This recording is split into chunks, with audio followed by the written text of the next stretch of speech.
Good evening and welcome back, everybody, to another episode of Rambletech. Tonight, we're joined by myself, Trouble, the Hound of War, Lee, my co-host. Hello, everybody. And a special guest from the MRC, Lord Carbon. Why don't you give us a little rundown about what that is and where the name came from to start off? Well, good evening, folks. Hope everyone's having a good evening or day, whenever time you're listening. The MRC stands for Mech Command Review Circuit. It is a community-run endeavor to try to get people to play Battletech and more Battletech, using a standard set of rules and a format, if you will. We keep tracks of standings and faction ranks and a bunch of other cool internet points that over the years you play Battletech, you can accrue and get higher points and feel good about yourself. Ooh, does that come with titles? Because I like me some titles. It does come with titles. Our faction rank section of it, when we get to describing that in greater details, because it is a multi-headed Hydra, allows you to pick a faction of your choice. Then as you play, write community reports, send in pictures, do after action reports, write short stories, whatever thing, and play the game, you accrue points, and that goes to titles, which then you can probably display to all your friends on Discord or wherever you hang out at. I'm compelling through and through, so I am very proud of my Force Leader title. So you'll see me on the Discord as Force Leader Carbon right now, because that is the title I have earned, and I'm very proud of it. Okay, now, when you sign up, is that something that sticks with you forever? Like, I think it was Battle Force days. I signed up and I was a FedCom, but I was like, okay, well, I kind of maybe want to play for clans for a little bit. So can you switch back and forth, or is that, you pick it, you're set, you're done? Okay, so the too long didn't read version, just so I don't bore you guys with an hour-long explanation, is when you sign up for the MRC, you pick a faction of your choice, your favorite. I will use me as example. I'm Capellan. Technically St. Ives. There's a distinction in MRC. I'm technically Okay, I like St. you better Ives. now. Yeah, I'm technically St. Ives, but since St. Ives has only ran for 30 years, I'm Capellan. Okay. But, okay, so what that means is that all my faction points from doing all the activities go to my St. Ives / Capellan rank. Doesn't matter what I play. Usually what I've been playing this year is a mix of Capellan list, Mercenary list, Comstar list. I'm trying to get a Nova Cat list made and played this year. Probably won't because I'm running out of time. But it doesn't matter what you play, because we didn't want people to get stuck in, if you were a FedCom player, being stuck with playing FedCom for here to eternity. Okay.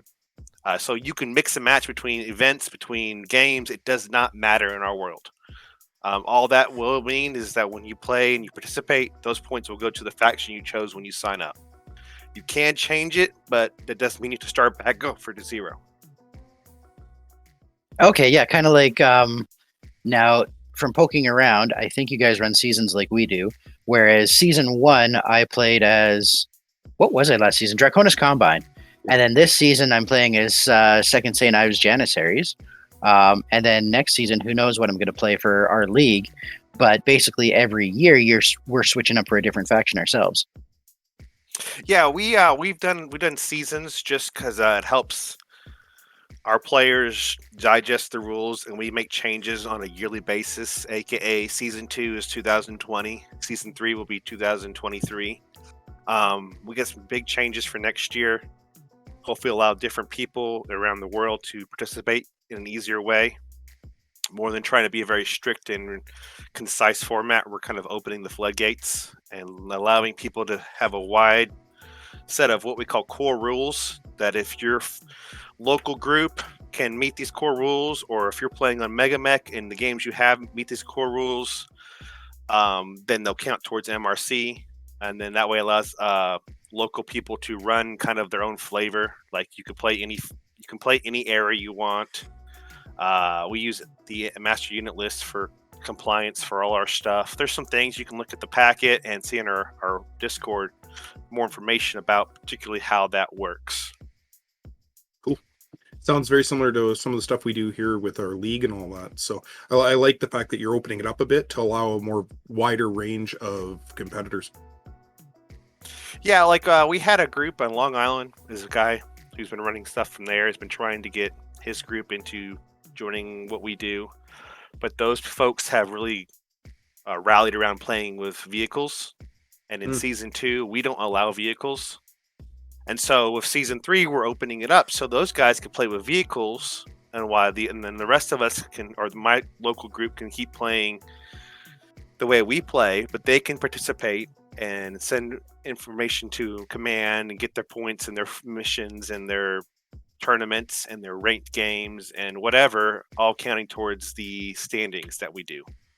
So now, just for clarification, if they're running 3 things in a month, 3 games, 2 of them use vehicles, they would get credit for the 1 game that didn't, but the other 2 games are just sort of playing?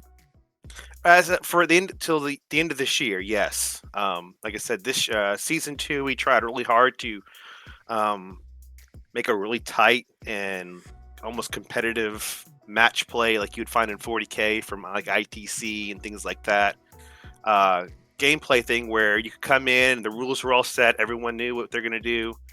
We tried that for the first 2 years of MRC, and outside our local group in Middle Tennessee, we had a lot of resistance because if people like different things, like, hey, I want to run vehicles or I want to run this, you'll find in the greater Battletech community, every little enclave, as I call them, every little group like you guys, us, Long Island, for an example, Carolina, Colorado, Tulsa, I could go on and on and on, the groups that already have set rules that they're used to and don't want to go outside what they're used to, because that's the beauty of Battletech.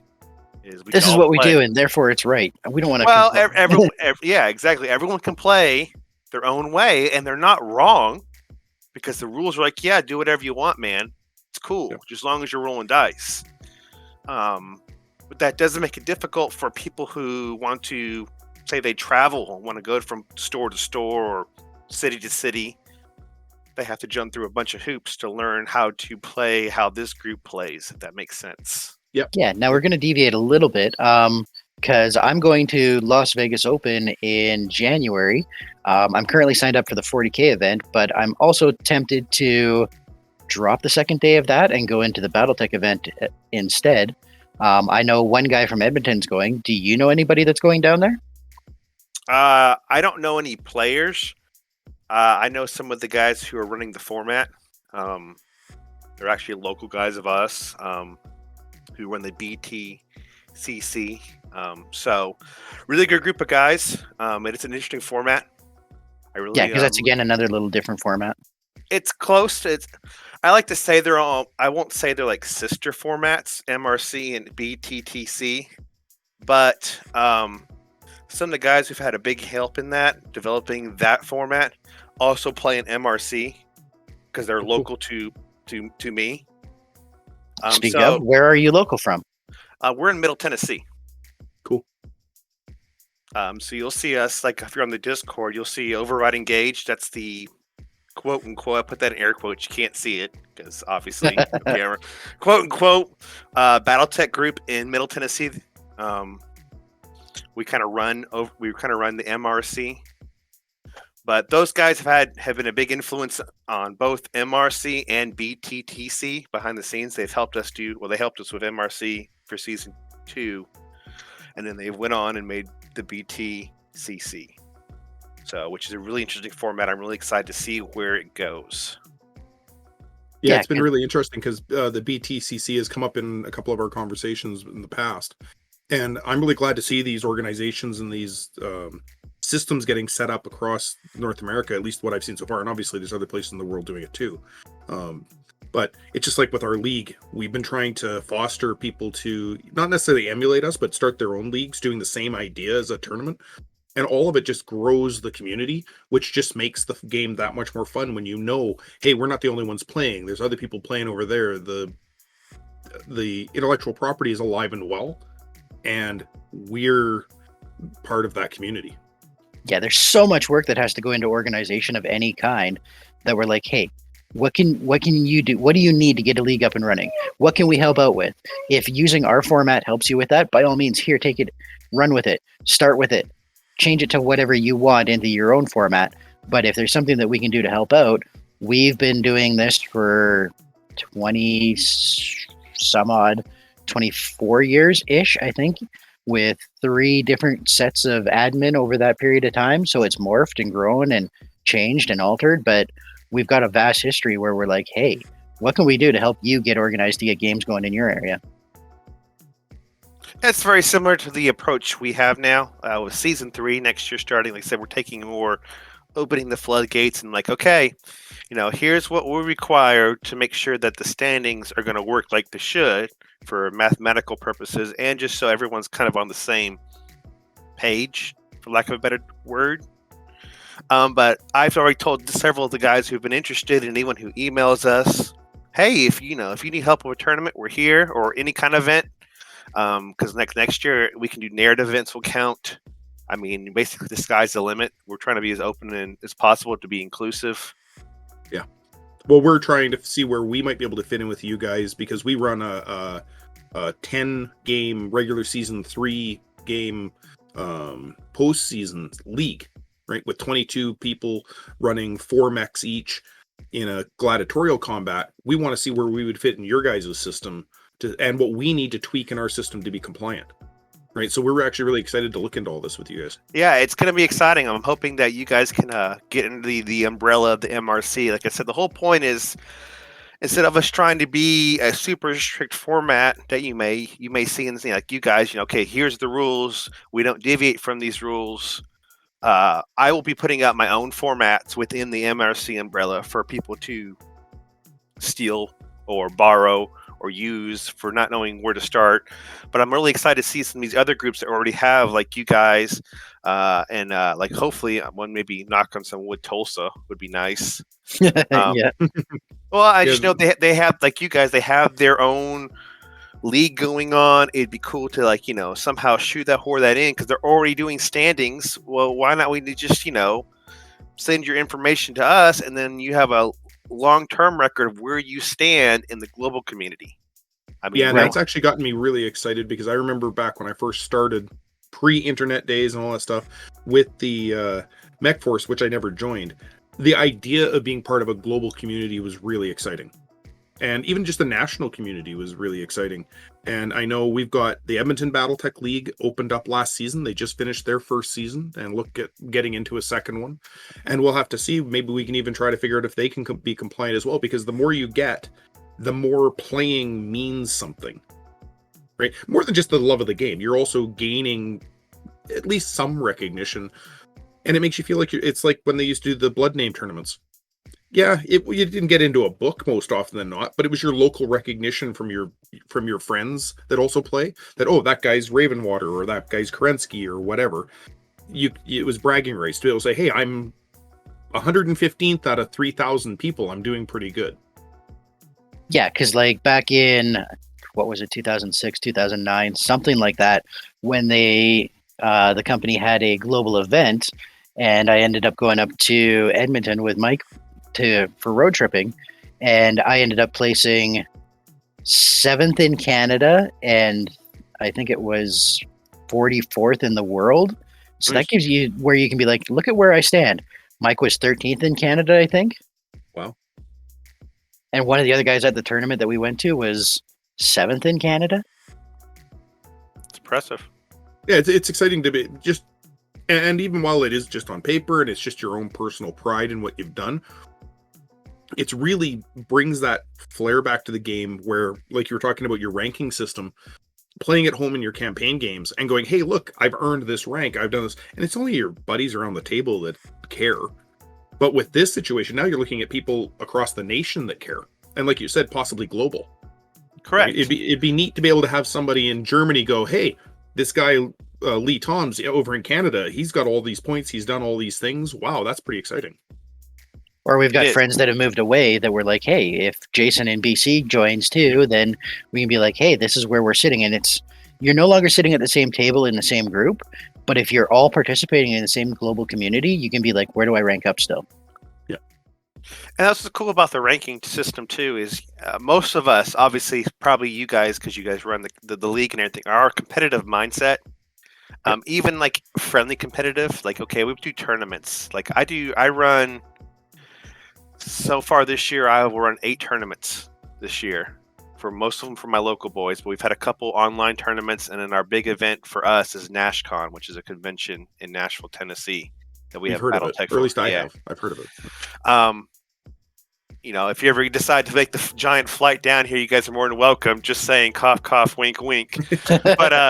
But what I'm trying to say with the standings is, it's competitive. You can look at your buddy and go, "Ha, I'm better than you. I'm better than you right now." But what's really cool for me is we've had a lot of new players, and you're watching these guys. The way the system works is it encourages positive growth. Just playing gets you points up to a certain level, and then it becomes a net zero, like ELO, like chess, and a lot of your online competitive games.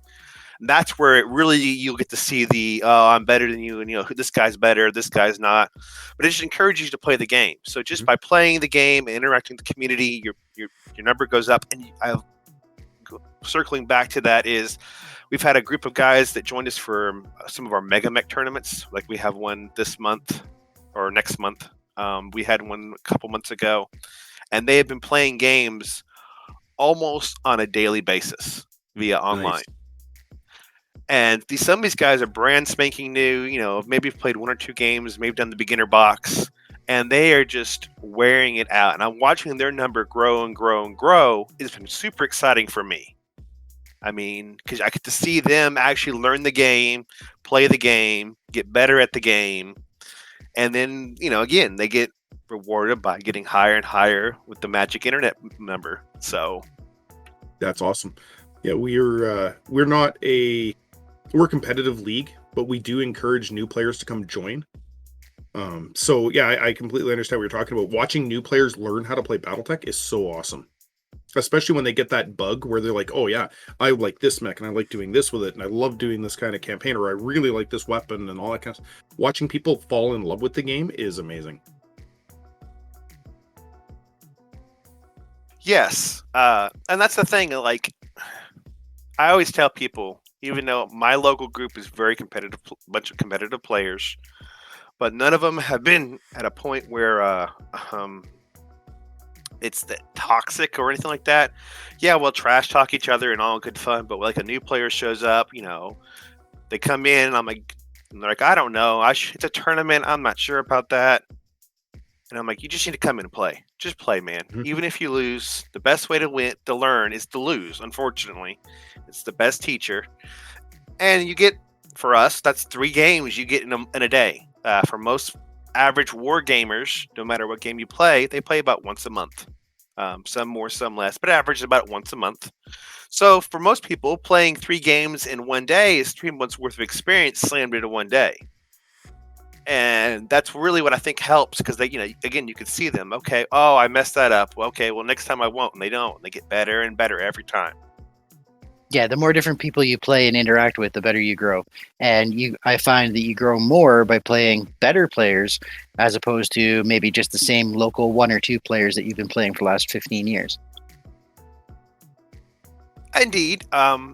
Because, again, losing is the best teacher. I mean, when you get your ass kicked, and if you're even, a casual player, or, everyone has a little competitive, they want to win.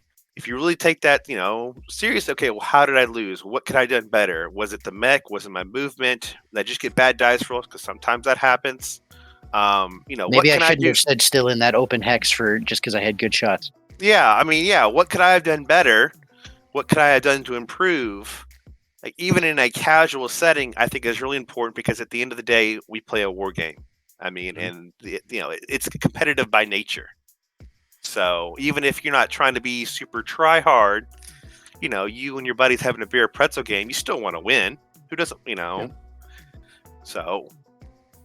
And that's kind of why we've set up ours the way we have. We've got You could look at it in its two tournaments. We've got our regular season, which is 10 games, which is completely random schedule. It's set before the first game's played, and you play 10 people. And then after that, that goes into our playoff, where we go the top 8 play, and then the middle 8 play. And then if next year we grow to more than 24 people, the next 8 will play. And then if we grow again, then the next group of people will play, so that when it comes to playoffs, you're having a mini tournament, a 3-game single round tournament with people that are in your own skill level group at that point. That's a fantastic way to do it. Like, I wish our local had more like that, so we could do some more intricate things and really get a fine knight who's better at a per tournament level. It's really awesome that you guys have like 24 players. I mean, that's amazing. Yeah, we're hoping to get it up to about 32 for this particular league, because I think after that we might have to split into different divisions, like have a different game day playing at a different time and kind of split ourselves up. I don't think Brett might be able to hashtag first world problems. Let me tell you, yeah, right. Horrible, but yeah. There's only so much space in the gaming store, right? Yeah, there's that too. Exactly. But that's kind of our goal. Like, we want to expand it because it helps the community. Like, Brett and I are doing this purely out of the love of the game and wanting to be able to compete with our friends. So that's the way we set it up, and that's another reason why we're looking at MRC, because it's another thing to grow the community, and that's been my goal since I started with the league way back in early 2000s. Was to, oh my goodness, there's an actual community of people, not just the 4 guys I play with once a week.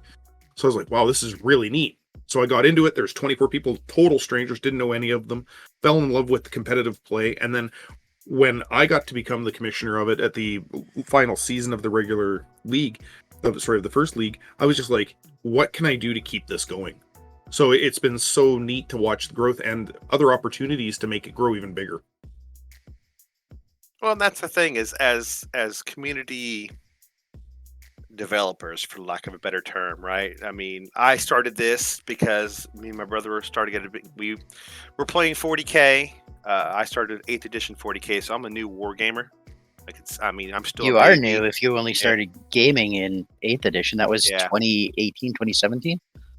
Something like that. I did a year or two of competitive that my mentor, he was a competitive player / match play player. So that's how I know war games. It's all match play. It's you more or less have equal footing, within the rule set of different, 2,000 points if you're talking like 40K, or as close as you can be coming out of 2 different codexes. Yeah, exactly. Yeah, like whatever the rule set is. Like I said, there's the match play rule set, and that's what the MRC started as, was okay, how do we play with other players and other people and grow it? Because our local was in a hibernation state when we made the transition right before the COVID hit from 40K back to Battletech, because the Kickstarter started.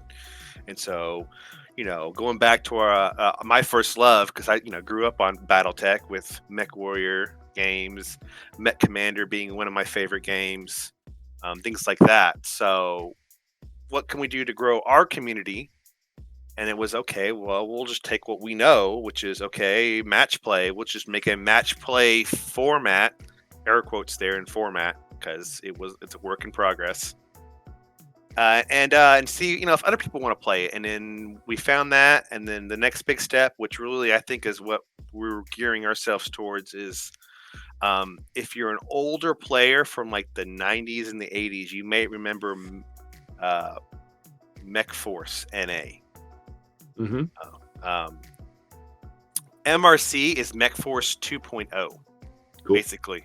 A lot of you can look in the rule packets, but a lot of the number crunching and a lot of, well, the bones of the format is MechForce. We found it.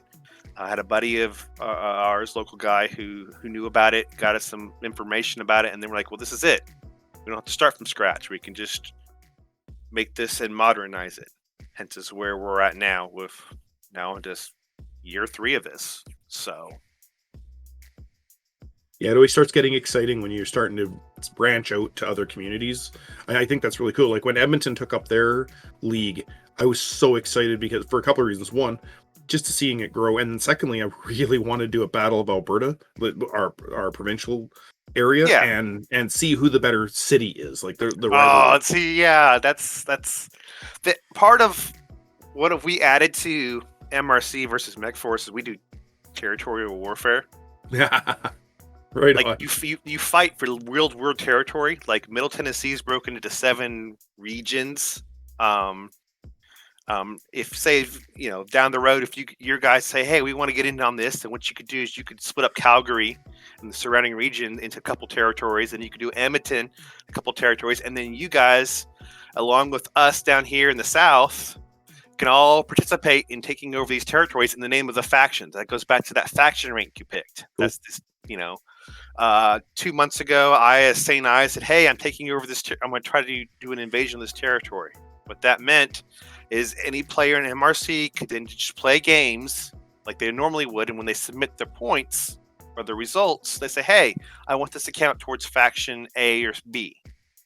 We particularly that one I'm using an example was St. I's versus Ghost Bears, because Ghost Bears own the territory. Okay. So then people, it doesn't matter what faction you are, it doesn't matter what you play, because again, we just want people to participate. Yep. So we had guys, from online and playing everywhere, and all fighting for stuff that's happening in my area, right? Yep. So I'm with you. Like, the whole Edmonton versus Calgary thing is like epic sounding, because I just want to go into like towns like near us, different areas, and go, hey, we're from Middle Tennessee. We own this now. What are you gonna do? Fight us? Please fight us. Come on, do it. Let's have a game. Let's have a tournament. Let's do something. Let's have a narrative trial possession. I don't care. Let's just roll some dice. It's fun. Yep. And it gets people all over the place feeling like they're contributing towards something too. They're not just having a game on Sunday to roll some dice. They're having a game on Sunday, rolling some dice, and it's going to be influential on a bigger picture somewhere. Yes, and because people like that kind of stuff. People like magic internet point numbers going up. People like ranks. I love ranks. That's the reason it's in what we do, because I like it. People like fighting for something, planting their flag and saying, this is mine. I mean, again, does it matter? No, but it's fun. And more fun we can have in ways of playing with Battletech is a win in my world.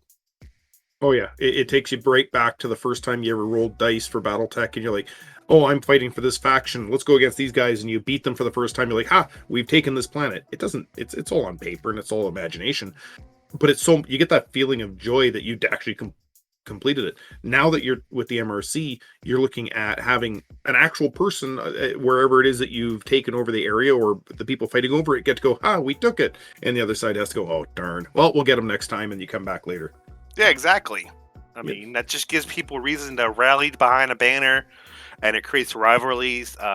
We have said we've had some guys that join us on MegaMech, and man, the grudge matches that have developed from just them playing with each other on a weekly basis, on top of now that they've picked sides for right now, like we have until next week, the Pirates have invaded and are trying to take over Ghost Bear territory, because Ghost Bears are very popular down here. And I don't know who's going to win yet, because I have not been keeping up. The other half of the MRC command, Warning, he keeps track of that. But it helps having more than one person. Yeah, right? It does help. It does help to have quite a few people. Oh yeah. Brett, that's something else Aaron and I can fight over. Yeah, there you go. Yeah. Internal squabbling for territory. Now, that being said, fantastic. I wanted us to segue into MegaMech because it's on your flow chart. And when my son was born back in 2003, I kind of stepped away from a lot of tabletop and in-person gaming, but I used to do a lot of MegaMech, but I've been away from that for a long period of time. How do you guys work the MegaMech, or how does that work into things? Well, for those who don't know what MegaMech is, because there's a lot of players who don't, MegaMech is a program on your computer you can get on, and basically it's Battletech. The guys who developed it, it's a third-party kind of thing, have been developing it for, God, I don't know, years. Since over 20, around 20 years, because I remember when it first came out. Yeah, it's amazing. It's the board game on your computer. Yeah, and what's the really nice thing about MegaMech is that it does all the dice rolls for you. So, like, it speeds up gameplay significantly. The downside is it speeds up gameplay significantly. I mean, And it's really cool because you can do. It has all the rules. You can get, if you can play by yourself against the AI, you could do a whole campaign in MegaMech. I mean, the sky's the limit. MegaMech does it all basically. For those who don't know, now how Sounds we like it's use come it, a long way. oh, it's heard its leaps and bounds. It's huge. It's very confusing to kind of use it first because it's got an early 2000s user interface. But once you learn how to use it, it really is phenomenal. Like you could run a whole campaign out of it. You could roll dice in person, but then you could do all the back end with keeping track of C bills and repair costs and all that stuff. It does it all. Segue back to the original question, though, because as much as I like MegaMech, I can talk about it forever. Is that we use it and that people could join. We host a server, or you could host it at your own. Basically, people join a server, host it on a computer, and then they play BattleTech. We have one that's set up of our rule set. So then what they do is just like they would do in person, show up with a list. They roll the dice. They play the game, and then they copy and paste over the data files, the saved game, to us. So then we can review it to make sure everyone was playing like they should, and then we give them standing points for it.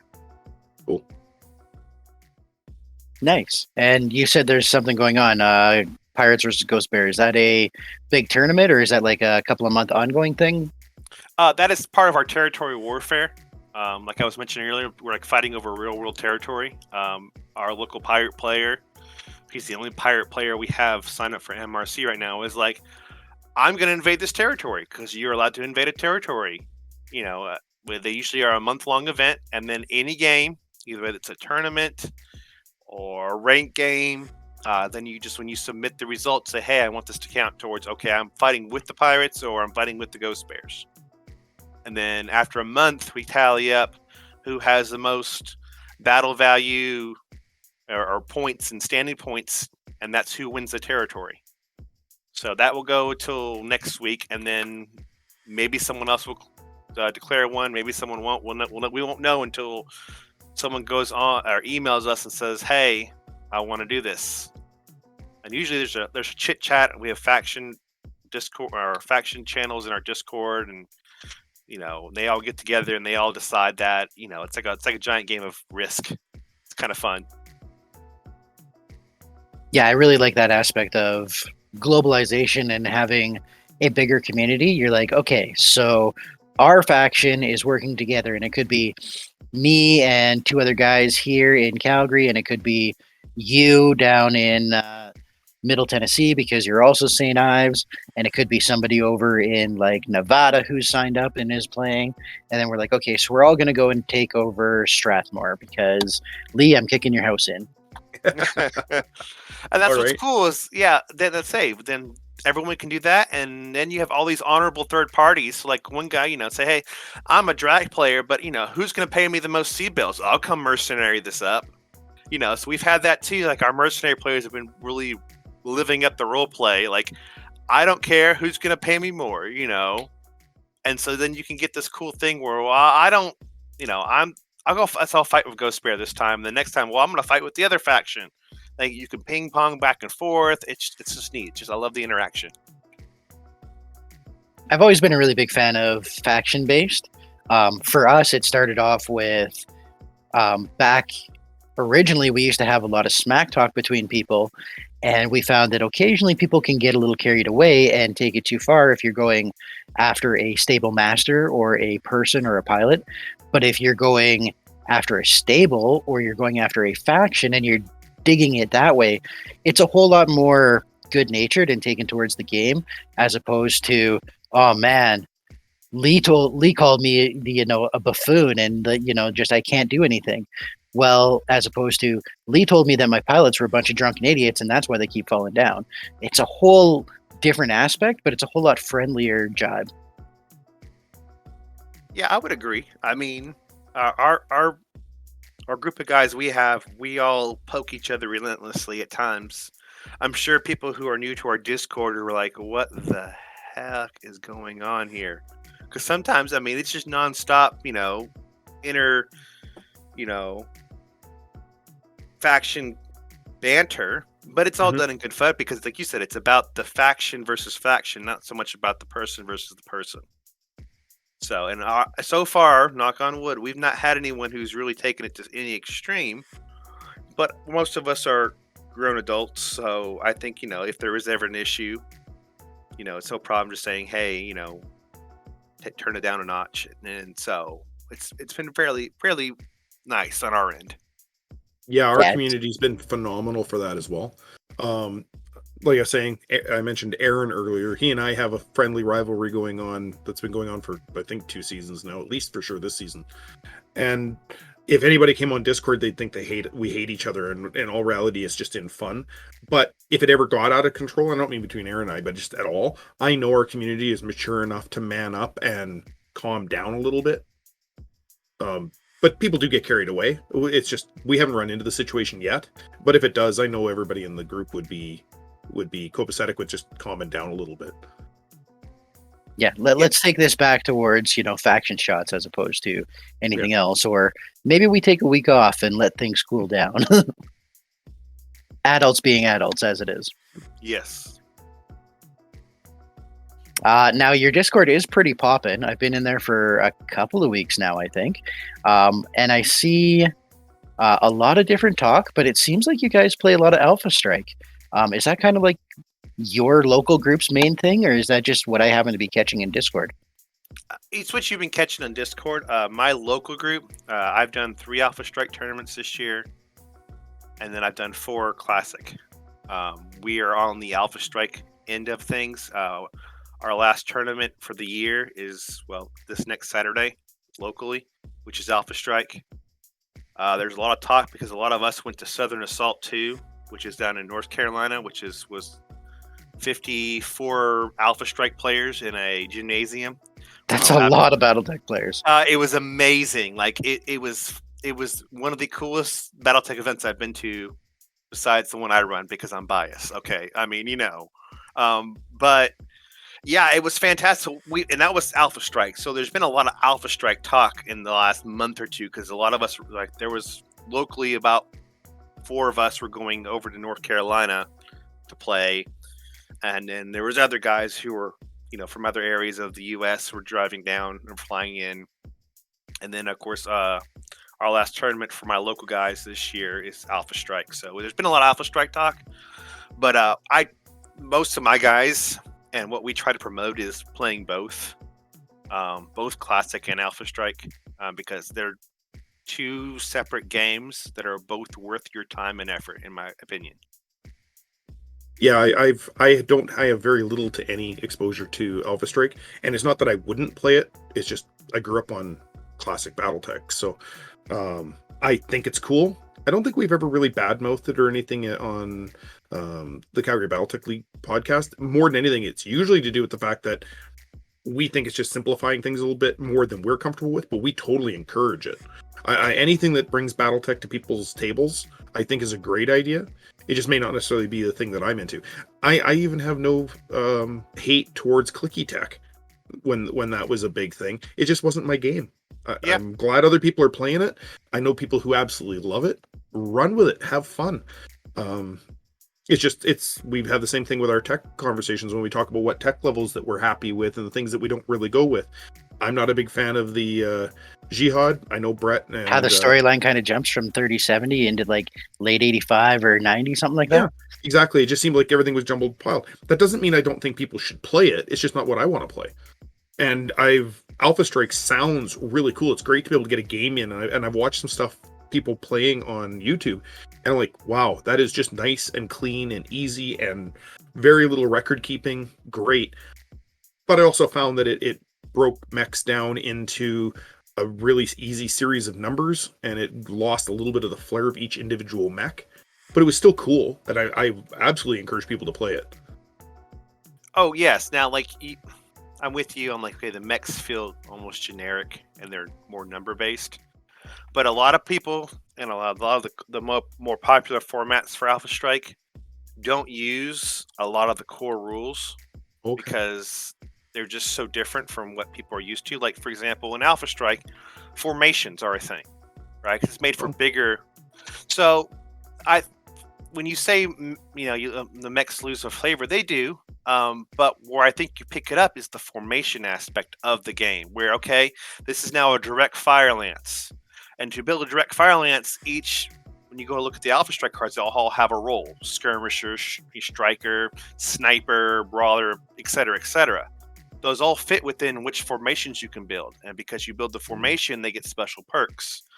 It's more akin to those who play 40k. It plays a lot like 40k, but not quite. I mean, more like, this squad has special abilities now, and they work together as a formation. And that way, when you're building a formation, I like this Timberwolf, but this Timberwolf is technically a brawler and not a sniper. Well, I need a sniper role for my direct fire lance. So then you end up taking variants that you probably never would in Classic because you don't like the guns. Well, the guns, now it's all numbers. So, and the special abilities and all that stuff. That's where I find Alpha Strike really hooks my teeth, or sinks its teeth into me, is the list building. That's cool. The gameplay is very, like you said, it's more, I guess, blah's a bad word because that sounds terrible. It's more simplified, and so you lose a lot of the cool thematic, I lost an arm, and I made this cool headshot with this PPC. You lose a lot of that, but I think you gain it in the whole pre-game building a formation, building a company, and then trying to specialize mechs and pilots to do certain things within that game rule. So yeah, there's definitely layers to it that I haven't explored, but yeah, exactly what you're saying. And I don't really think it, like you were saying, it doesn't make things blah when it comes to actual mech combat. It's simplified, right? It's quick and it's dirty. Mm-hmm. It's a modern war game where things die fast. And for us, Battletech players are used to Classic, where things take forever to die. 3 hours later, my mech is still chugging through. It's a huge culture shock. That's why you gotta look at it as almost two separate games. Yeah. For those who are on the fence. All right. Is there anything that you would want to pick our brains about? Because hey, we're looking to join the MRC. What would you ask out of us to bring to the table, or specify that maybe we should do or shouldn't do? Well, that's kind of hard because I don't want to tell you how to run your own ship, right? Like I would feel guilty as a guest going, well, this ship is dirty, you should clean it, when it's not my ship. So, well, more than anything, I don't know how familiar you are with the way we set up, but what are some of the key things that someone would have to do to be qualified for the MRC? Okay, the basic gist of it is we have now. I'm going to go ahead and we have season 2 stuff, but we're pretty much done with that. So we'll talk about season 3, which starts January 1st of next year. On our Discord, and will be posted everywhere else once it's that time and it's finalized. We have proposed changes. Basically, that's what we're calling the core rules. For example, for season 3 of MRC, the core rules, which means you can run anything within this as long as you follow these, you're good for MRC standings, which means it's a 6K to 10K BV limit. So for I like running 9K. I think it's a happy medium. But we also have players who are like, well, I like to run 6K because I play, 30-25, and 9K is just way too much. In that context, you're right. So we got limits. 10K is the highest you can go. 6K. We do era and faction unit availability. So, for example, you say, "Hey guys, I want to do a game in Clan Invasion." Okay, then you go to the master unit list. You pick your faction, and then that faction and era will tell you what mechs you can bring. That's what. That way, there's no. Well, I can. The rule of cool is always a big importance in BattleTech, and through everything salvage is possible. But for us doing standings, we want people to be able to realize and to have a set of list of units that they can pull from. That's really we didn't make, so there's no favorability or anything like that. It's about as official of a unit list as we will ever probably get for BattleTech. Yeah, when we built our faction list for, basically we run a 6.5k league, and each faction has X mechs in the medium class, X mechs in the heavy, X in the assault, and we pulled those lists for the most part straight off of the era of time for after clan invasion, before Civil War, and we said this faction, these units based off of the master unit list. Yeah, it's an honorable third party. So I can bring it. Well, no, it's in the master unit list or it's not. That just makes it easier for us as organizers. For if there is a disagreement to go, sorry, man, you're right that maybe that mech should be in there because of this rule book or this whatever rule book, because there's a million rule books and TROs and battlefield things or manuals that someone could dig out and probably justify any mech at any time, within reason. And without us not having all that and not having to reference it every time someone tries to do a game, we're just like, you know what, someone's already done it for us. It's the master unit list. Bam, done. Why redo this when someone else has already done it? Why don't we build on it? Another big thing for MRC is a max of 2 in of any unit. So you can only bring like 2 Timberwolves in a list, or 2 Vipers or 2 Shadowhawks or whatever. I mean, that way it just keeps the people from bringing too many cheesy units or overpowered units, because sometimes people look and find this variant is way better than the other. Oh, I'm gonna bring 6 of them. Spoken like somebody coming from 40k. I find what's good and I bring 3 of it. Well, yeah, I mean, or someone bringing, okay, I'm gonna bring 6 Jenners. Or in my case, I'm the kind of man who, for fun, when I'm not playing an MRC compliant game, I'm bringing like 12 Hunchbacks, because that's or 12 Vindicators. That's me, just what I like to play. But also, we do 2 to 6 units max per limit, so you have to at least have 2, and you at least can have no more than 6. Pilot skills have to be within 2 of each other, so that way you don't get any crazy 5, 2, 2 gunner, 5 pilots, or or guy, 4 gunner and 1 pilot. Yeah, something like that. Guy running around with a hatchet just murdering everyone because you can't stop him. That way, people have to at least pay for somewhat close skills. We do 2 to 4 map sheets because some people like to play longer for like a narrative event. So 4 map sheets is pretty big for Classic, in my opinion. 2 is the minimum. Usually for most of my tournaments, it's 2 because time is a factor. 3-hour time limit, 15 turns. The big one we do that people have trouble with is force withdrawal. It is a must in MRC because the number crunching requires it. And we've had to if modify. You're putting a 15 turn limit on it or a 3-hour, that also factors in. Like, we play 5 hours, but we only use force withdrawal during playoff season. Really, it helps speed up Classic a little bit. Not a huge time saver on our end from what I've seen. But it does help with the points, okay, do I shoot the mech that's half dead and get full points, or do I let it get off the board and worry about the other mech that's still shooting me for half points? So there's that tactical feel of, okay, prioritizing units that I feel is more important.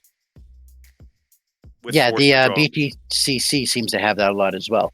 If you can put it into force withdrawal, it's worth 10% of its BV for points. And if you just outright kill it, it's worth 20% of its overall BV in points. Yes. Whether you do that in 2 stages or you just do it all in 1 round, that's how the math works out, I think. Yeah, I guess because those guys helped us figure out how to do force withdrawal in a more manageable aspect. So there is some similarities on that end. And it's just something we find that that more tactical, and also keeps you from bonsaiing mechs in there willy-nilly without any repercussions. It helps keep zombie mechs from being zombies, right? I mean, you get a I'm running 4 this season. Yeah, if you get that's where it saves time, is when you're not chasing a stick for 10 turns, because all it does can kick you. So you're doing the whole Congo line shenanigans. And then we also do BSPs, Battlefield Support Points. You can, and that's something I'm just starting to learn about. I am a huge fan of them in both game formats. I think they're fantastic. I think it's a great way to introduce a lore-friendly way to bring artillery and things like that without having to worry about artillery and things like that, because it just works. It's already, you pay for it, you can use it, and then once you use it, it's done. So, yeah, it's basically like a one-use stratagem card, right? Exactly. Well, yeah, for 40k players, it's a stratagem. Use it, and then it's gone. So that's really the core rules. Now, outside that, as long as you follow all those, more or less those things, you'll be MRC compliant, whether that's a narrative game or tournament or a ranked game, which a ranked game is just us saying, hey, 2 MRC players are fighting each other on a Sunday, at the local game store, and they're going to put their standings up, for as the the prize, and so then that affects them just like it would a tournament. So yeah, I think we're definitely going to have to explore that some more, because our regular season wraps up in December, and then that would be what I would consider a semi-competitive or a friendly intro tournament.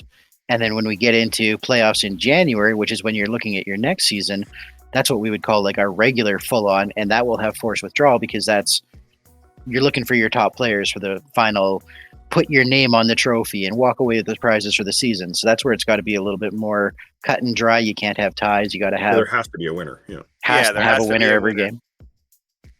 So, and the problem with forced withdrawal, from a tournament organizer standpoint, I'm not sure how well you guys are familiar with it, is making sure your players know how it works. Because the rules themselves are semi-confusing as written, and there's a lot of bullet points. And of course, it's not something most players are used to playing, even long-time players. It's still kind of it's an optional rule, basically, right? That's for MRC is no longer optional because we need it. Yep. But it's you got to keep track of a lot of more things, and it's difficult for players sometimes to. The hardest part about it is reading all of the bullet points and not stopping at the second one when you think you found what you needed to know. Yeah, well, and for us, like that's why when we do tournaments and stuff, we make everyone submit their sheets to us so we can go over them. Because a lot of times we found some of our players not knowing, and it's okay. This mech was in forced withdrawal. Then we can mark it. That way we can make sure, all the numbers and standings are where they need to be. We've had to deal with that a little bit, where it's like, okay, score was submitted as a 4-2. No, this mech's actually a technical kill due to forced withdrawal. Score is 4-3 final. Yep. It's just one of those things as a TL you got to double check, because again, it's one of those rules that everyone's familiar with but not familiar with. I mean, my guys have been running it for 2 years now, and we still have to pull out the book sometimes because there's like 5 or 6 bullet points. They can put. Yeah, that would have been a nightmare for that 56-player tournament. It's bad enough with like 11 games, 22 people on a day. I'll say, the 56 one did not run it. And in Alpha Strike, it's much easier. It's basically, it's hey, when your mech is in half structure, it's in forced withdrawal. I mean, so it's pretty easy to keep up with. Unlike, as we know, classic, all the crunchiness of it. Hey, okay, I'm missing a torso, I'm missing armor in this point and this point.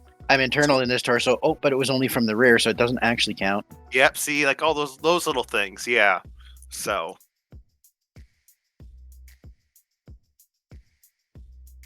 So I have a question for you, Jonathan. I've been thinking about this for a bit. How many card-carrying members do you guys have right now? Card-carrying members. Yeah. So how many ranked players do you actually have going? Give me a second. I'll get back to you on that. I have to find the spreadsheet. Okay, not a worry. It's all about spreadsheets. We are talking about BattleTech charts and sheets and. Yep. Oh man, I want because tables on tables. Say we started this as a way just to get our local players, and it is literally a hydra. It is keeps splitting and evolving into this beast that we have now that I've done more spreadsheets than I ever thought. I've done more spreadsheets playing Battletech than I ever did in EVE Online. If that tells you anything. All right. Well, while you're looking for that for players, how Yeah. many staff do you have keeping track and riding roughshod over all the cats? That'd be 2 of us. You've Just 2 the two of people you, doing eh? all that? Yep. Just 2 people. It's me and my brother Warning. Do you guys Yeah. sleep? Yes, we sleep. Mostly we were always behind on everything. So like there's a standings update we've been trying to get done, but the Mega Mech boys keep submitting a game about every night. So we're never ever caught up. And so it's just one of those things like we're always behind. So it is what it is. So you haven't like nominated or voluntold somebody from each of the current clubs to be like a head organizer for it? Well, no, like people can do their own tournaments, like, and how they run their tournaments is completely onto them. But when they submit all their numbers to us, we do all the number crunching, and we have some nice spreadsheets and formulas that it makes it less painless, but it's still manual input. Mhm. Like I said, just for example,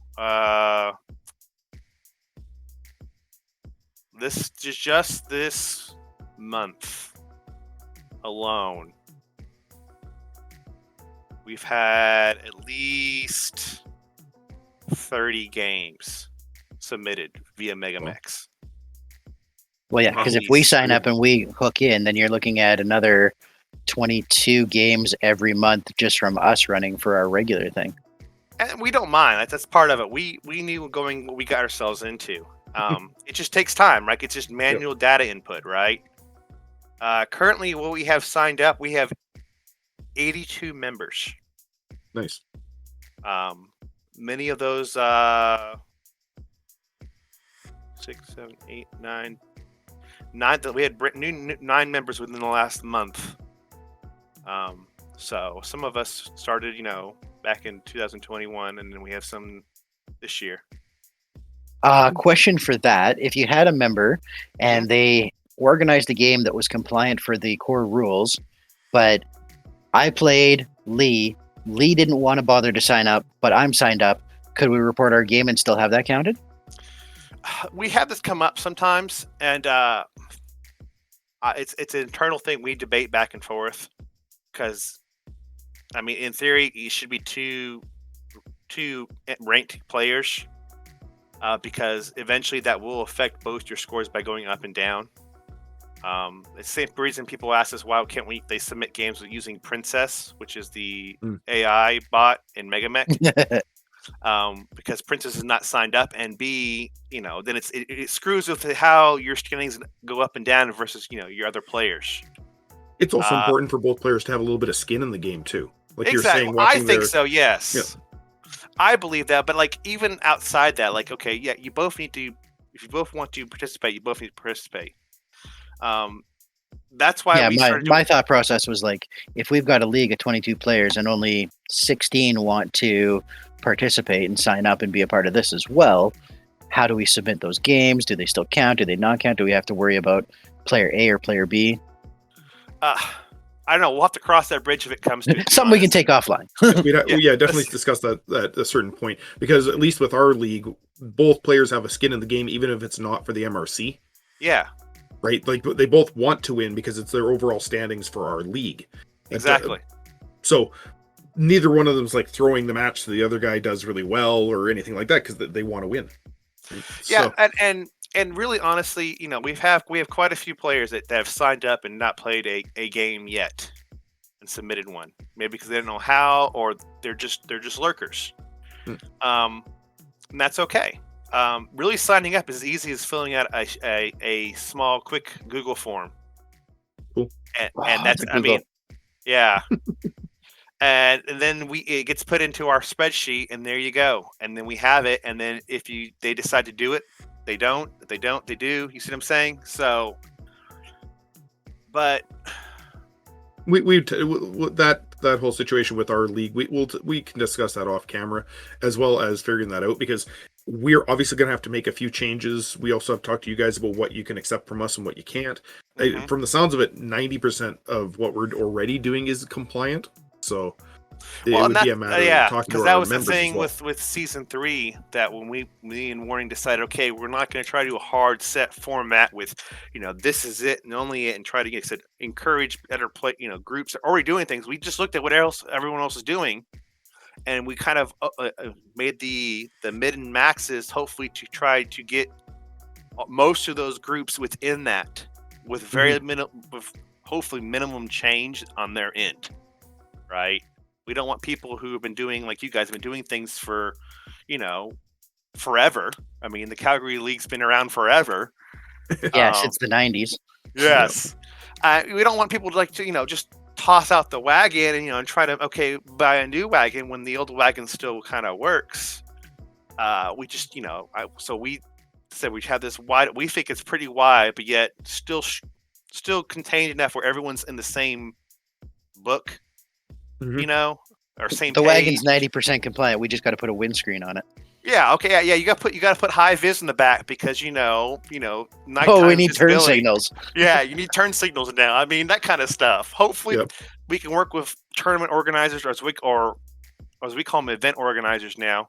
Anyone who runs any kind of event, that we can work with them and they can work with us, and we can meet in the middle, and so their players can participate if they want, and without them having to relearn everything.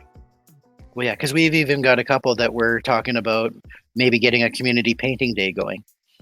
Yeah, and so that's the thing, is we encourage out of game activity as much as we do encourage in-game activity. Like, okay, if you look at the lovely spreadsheet flowchart, the flowchart we made, which, I mean, I don't know if you guys will provide that with your your podcast or whatnot, a picture for that or whatever, but if not, it is on the MRC Discord. We encourage you to come look at it. And we'll be providing a link to your guys' Discord as well. Fantastic. Basically, there are 2 sets of data that you can increase. Your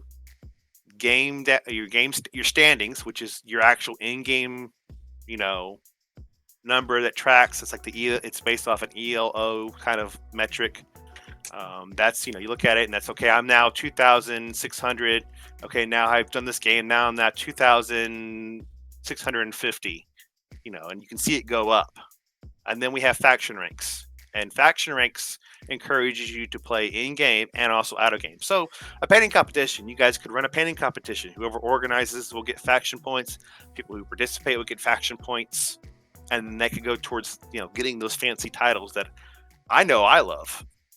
So, yeah, looking at the flowchart, I would summarize it as pretty much there's your game stats, your combat score, your in-game participation, and then your hobby participation is the other part.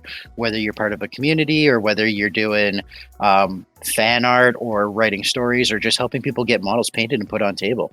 Yep. We wanted to encourage, because again, Battletech is more than just rolling dice. It's the community, and it's doing painting. It's for some people, it's writing short stories and getting them in shrapnel. I mean, from people, it's doing, amazing art, that we get to see online and things like that. So we just want to, again, try to bring all these different kinds of people under a giant umbrella, so at least they have an opportunity to interact with each other if they choose so, instead of being so isolated. Yeah. Because that's the thing. Unless you go looking for it, every group, like I said, every enclave does their own little thing, so you get in your own little pocket, and that's it. That's all and you don't realize, well, there's 20 guys, 3 hours away that are playing. Holy cow, or, hey, there's this huge group over here, or I didn't, I just moved here, oh, there's this group. That's what we want. That way people can play more Battletech.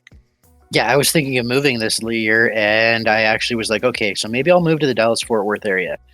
But if I'm going to be moving, I want to make sure that I still have the hobby, because hobby keeps me sane. So is there a Battletech group there? It turns out there's quite a community over there. Yeah, Dallas and supposedly Houston has some. We have a guy who's leaving us and going to Houston. and I will miss him terribly. But hopefully he will be going and starting hopefully talking about MRC there, and we can get those guys involved too in some way, shape, or form. That's again, so then they can come in, even if they lurk, they can see what we're doing, see a community, ask a random question if they got one, whatever, if they want to. Hey, I live out in the middle of nowhere and I don't have anyone nearby. I could participate in Mega Mech or Tabletop Simulator. We support all that. As long as you're getting games in, we'll figure out a way to get it counted. Yeah, especially if you're moving and you're like, okay, I need to be a part of community until I find something table-wise. Well, hey, there's Mega Mech, right? Exactly. And it's fantastic because, like I said, the core group of guys we have going there, I mean, they're playing. Well, right now there's 2 of them playing right now. I'm watching them play. And they play almost every night, it seems. It's ridiculous. We can't keep up. Like I was saying earlier, we just can't keep up because every time we try to do a standing thing, they're like, well, here's a couple more. I'm like, God, good grief, boys. Now, awesome. For that, if somebody's playing every day and submitting, does that still go towards their score, or does somebody cap out at a certain point? No, it all goes. It goes. How it works is there's different rankings. It's all in the packet, and I can describe in great detail, like off camera, to people or on Discord who really want to know how the nuts and bolts work. But you keep going up until you hit what we call elite, and that would be like in a lot of your video games, like diamond level or whatever. The actual top level, and then it becomes net zero. So when you do lose, you actually can go back down. And then that's where when we get a couple of elite pilots in there and they're going back and forth, you can really tell who's better because, so and so will go up, the other person will go down. Whereas currently, most of us are still relatively on the lower end of it. So the system encourages you to go up. So we're all getting points no matter what. Some are getting higher points than others. So they're growing. Grow until you plateau, and then plateau and grow depending on who you're playing and how you're doing. Yes. Keep beating up on noobs and you're not going to go up that much. But if you get a lower ranked player who just smokes a higher ranked player. Well, and that's the thing, is it encourages you to play even higher ranked players, right? Because you'll get a handicap, right? Okay, you'll get points. Even if you get curb stomped, you'll get points until you reach that elite level. And then that's usually, hopefully by then, the really good players will be on the top and they'll be playing with each other. And even if a really good player decides to play a brand new player, the brand new player has nothing to lose because they will still go up, right? Whereas the elite player, if they do lose, can go way down, right? So... All right, Johnathan. So there's been a huge amount of work that's gone into this. Do you have any idea of what kind of hours you put in just before to get this up and running? Oh, gosh. A lot. I've not been keeping track. That's probably good for your sanity. I know Lee and I put in probably 10 hours a week for just our regular local tournament or league during season, and probably 40 to 400 hours in between seasons. Yeah, Warning does a lot of the back end. That's what he likes to do. He does a lot of the hard number crunching. He probably spends at least 10 hours, if not more, trying to do this stuff in between juggling family life and work and all the adulting we all do. I do a little bit less of the actual behind the scenes stuff, and I'm more the mouthpiece, for lack of a better term. The PR of Comstar. Well, that's why you're here, not him, right? Yeah, well, yeah. I mean, he would love to come on here, but I love talking about it, and I will yak anyone's ears off about it. Whereas he just doesn't have time because he's too busy number crunching because the boys keep submitting mission or games. Back to your cave. Get back to work. Yeah, every chance they can. So. Yeah, there's Lee and I that are kind of the two organizers. We've got one or two people that have stepped up and helping us trying to crunch some of the numbers. And then we've got our guest co-host for this season, who's Jeff, who is busy with family commitments tonight. But that's usually like 3 main people just running our 22-person league with probably 2 people supporting us with that. It is a lot of work to try and make one of these things work. And kudos to you for trying to grow this even more. It does. It takes a lot. Now, I do have some fantastic support in like some of my local boys have stepped up to start doing tournaments. So I don't have to run every tournament. We've had some guys interested in running the Mega Mech tournaments, so we don't have to. So the community is, as some of these guys are getting to play, and they're getting a taste of it. They want to give back, and so we do have a good, 4 or 5 guys right now who have run events for us, and will probably do so in the future, that we could rely on to help. Okay, hey, I want to run a tournament. Okay, here you go. Here's what I did. Now go make it your own, and they do. And then we just have to do the hard number crunching when people submit stuff. So it does take a big burden off us when local event organizers, tournament organizers, however you want to classify them, do their thing. And then, we work with them to make sure they just give us the numbers that we need versus, we're not running everything. We do have a good support network. And like you guys do, it's critical to have that support network. Folks who maybe not are running the whole thing, but are doing what they can to help support the endeavor. Oh yeah, it's amazing what we have. We have fact checkers like Laura that helps us out. My wife Heather, she's just starting into the audio recording for some of our interviews, as well as she does the physical making of like stuff that we put on the board, our standing boards. And then, like you said, we have Jeff. It's amazing the number of people that have said, "Hey, do you need help? Do you want help in this regard, that regard?" And it's great to be able to offload some of the tasks, because while we don't have 80 people, we do have, I guess with the two of us out of it, 20 other people that we have to manage their skills, manage their builds, deal with any of the politics of dealing with the venue or between players. It's a lot of work. You're absolutely right. And then I was a crazy person to decide we have to have a podcast. So that's all on you. Well, like you guys, you guys have the same thing. It starts out as one thing, and then, like I said, it literally it branches off like a tree, or like, as I like to say, a hydra. And every time you try to tame it, another wild idea pops up, and then it just grows. You're like, oh, I got this idea under control. Yeah. Oh, and 2 more popped up. Yeah, 2 more pop up. Like we've thought about doing like a podcast, but we're just like, okay, we can't. There's just no way we can, because we just don't have time.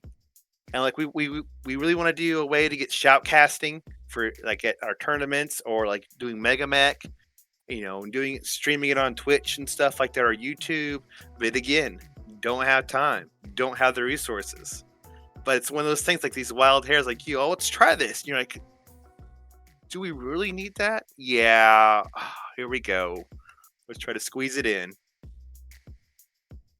All right. Well, that's pretty been a nice rambling session. We've been going for quite some time. We'll just take a quick little roundtable to make sure we haven't overlooked anything or missed anything. Lee, is there anything that comes to mind that you still want to talk about? Oh yes, customizations. In your rule set, what do you have for that? Because that is part of a core feature of our league right now, is being able to customize a few mechs with some pretty heavy restrictions, but it is allowable. From what you're taking stuff from the master unit list, do you guys allow any form of customization? We do not. Do not. Okay, so that would be something we'd have to look at. Okay. Mm-hmm. Now, you did say something about salvage, though. Well, we have players, in the greater Battletech community, people through all things, salvage is possible is a common phrase, and it's true. It's a core part of Battletech. But when you're trying to do a match play or a competitive format or anything like that, it's a slippery slope. I'm sure you guys are well aware of it, because you guys do dabble in it. I mean, it could go. It's like skating uphill. Yeah, it could go south real quick, and for most people, it's just easier to just not do that. And it is a whole lot easier just to be like, we're not doing this. We're not participating in that. And it keeps on a tournament it just keeps it easier, because then I can go and I check lists like I was doing today for our tournament Saturday. It's easier for me to make sure the lists are what they're supposed to be. Like your guys, the way you do your system, you guys already have that set in place. You guys, it's only 4 mechs. It's already pretty much, so the customization makes sense in the context of your league. But like for for us, it just doesn't, because it's just there's too many variables. Slippery slope. It's too big for that aspect, almost, from what I can see. Yeah, like, I mean, I'm all for it. Like, Solaris is fantastic, and I love the idea of it. Like, I would love to do a narrative event like that, but I don't know if it'd be MRC compliant, just because, again, I can't make sure that when I submit things, we're all on the same page, right? Because while you guys have figured out a pretty strict and semi-balanced way of doing customizations, the guys over on the next group may say, you know what, we're just going to go ham because we can, and then we have no way of controlling that. Yeah, understandable. All our lances start off as stock mechs, and what they would have to do is then buy skills to be able to modify them. Because of our BV cap we put in place, it's almost impossible to put 4 mechs that are all optimized, like the best Marauder, the best, depending upon, of course, what you consider best, but it's hard to do that. Quite often people have to sacrifice. One of their mechs has to be a little bit weaker than the rest of them, just to fit under the BV cap. And then what the skills that we put in is where, okay, your mech might have a standard PPC, but will allow you to upgrade that up to an ER PPC by spending these points, and you having to be within a BV range. You can't. Yeah, most of our skills are BV locked, or they count as an effective gunnery or an effective piloting. Yeah, so we understand where you guys are coming from, but that's kind of an explanation as to what we do with it. Now, we'd have to look at what, if we were to become compliant with you guys, what we would have to do to try to make that work. Maybe we'd have to raise our BV up a little bit so people could take a little bit more optimized and not need to adjust their mechs. And then we can take those engineering skills completely out of the packet, which would make our lives a lot easier. But I hear some of our viewers crying right now. Well, exactly what you're talking about, Johnathan, though, because it's a slippery slope, we have to be very careful on what we allow the players to do and what changes they're allowed to make. Right? Because otherwise you get guys that take a mech, and this has always been my example, take a archer and strip out the 2 LRM-20s and the 2 medium lasers and put in 6 medium lasers per side. So they're running around with 12 medium lasers. Well, that's not even the same mech. Yeah. That's not an archer anymore. It's a 70-ton swayback. Right? Yeah. So we've had to put some relatively stringent, though we found out this season that they weren't stringent enough in certain ways. Apparently we edited out too many things to make the page count. Yeah. So we had to put a bunch of words back in.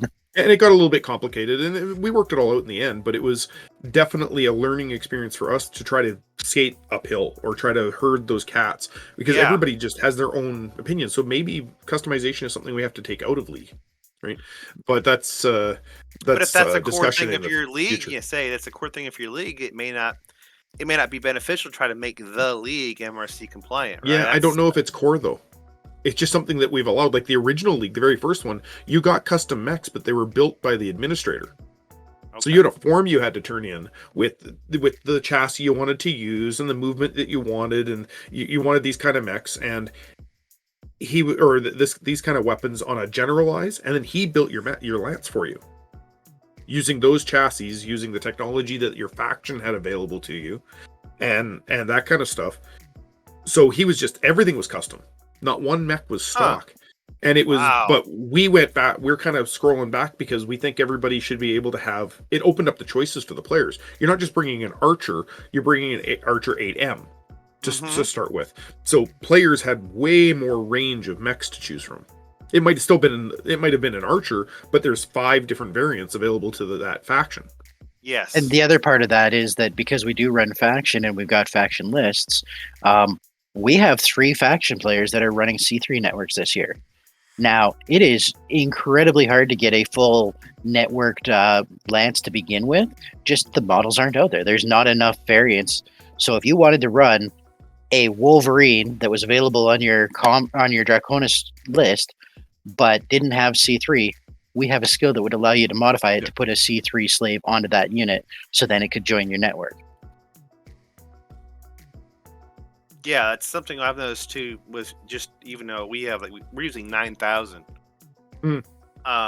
BV, and good gosh, the C3 chew up BV like it's going out of style. Well, we had to completely make custom rules for it Like we were like, this is just not going to work, because you get one group that doesn't have C3 and they're bringing out 4 pretty good mechs. Yeah. If with C3 in it, you're bringing 4 middling mechs. Yeah. Or like 1 or 2 good mechs and a couple of garbage. Yeah. And then, the other part is that if you're playing on a 2 map and the other guy has 1 to 2 or even 3 ECMs because they know that there's C3 in the league, you basically are paying all that BV for no use. Yeah. Yep. So that was my question anyway, was about customization. And the fact that you guys don't allow it makes complete sense. And it would be something we'd look at possibly trying to change in our league to be able to become compliant. And that is not core to our system. It's just one of the things that we had allowed. It's one of the things that make us who we are, though. It's one of them, but it's not. There's a lot more to just our format that makes Calgary Battletech League different than other leagues. So it's something we'd look at. Yeah, it's a format 20 years in the making. Yeah, I just something that when as someone trying to rally the troops under one banner, I didn't want people like you to go, well, I have to sacrifice what we're doing on a major level to even try to get this to work, and that's, I guess, the hurdle we have with this. Even though I feel like we've opened the floodgates wide open, I guarantee there's a lot of groups out there. They're like, it's not enough. I mean, yeah, well, it's just customization, like you said. Every table has different rules and different expectations of the people in their group. And you know what, we could possibly run events that are completely MRC compliant and just under the Calgary Battletech League banner. Yeah, right? I mean, the sky's the limit for you guys. It's absolutely open, and it could just be we run tournaments and we do other things that are, and there's just so many options. So yeah, it's definitely something that we've been talking about, and that's why I asked some questions about what your criteria was, because it just opens up dialogue as well, and that's an important thing, dialogue. Exactly, and I'm excited to be here and talk to you about it, because again, I want MRC to grow. I want Battletech to grow more than I want MRC to grow, though. And I understand sometimes of what, like I've said several times now, what we do may not work for everyone. But I still like to have that support network, right? We have a bunch of lurkers on the MRC hub. They may not participate, but maybe they're watching. Maybe they're listening to the guys chat about a list. That may help them on their end. So even at that osmosis is what I'm hoping, I guess, is the core foundation. A rising tide raises all boats, right? Yeah, that is, yes. So the more people that are involved, the better it is for everybody. I'm a firm believer of that. All right, Lord Carbon, any last things that you wanted to touch base on before we just sort of move on and wrap her up here? No, I just want to thank you guys again for having me on here and let me ramble. You're welcome back anytime. On a Rambletech podcast, how cool is that? I can fit right in. I mean, right? It's awesome. You fit right in. And thank you so much for joining us. We love having guests on, and it definitely also opens us up to our viewers, because it's not just our league that watches. We have a small group of people that outside of our league that also watch as well. And if that inspires them to organize their groups, that's amazing too. We love networking. Yeah, exactly. Don't be shy if you guys come on the Discord. I'm sure you guys will provide a link. If not, let me know. But if you guys do anyone joins the Discord listening, don't be shy. If you have questions, please ask. Me and Morning are glad to help support you in any way of getting a group going. If you need a group, or you're trying to figure out, hey, how do I get a group rallied together under just us playing once a month or whatever, we will glad to give you advice, or what we've done, what we've seen, and then hopefully that will give you some ideas to how to make it work with your group.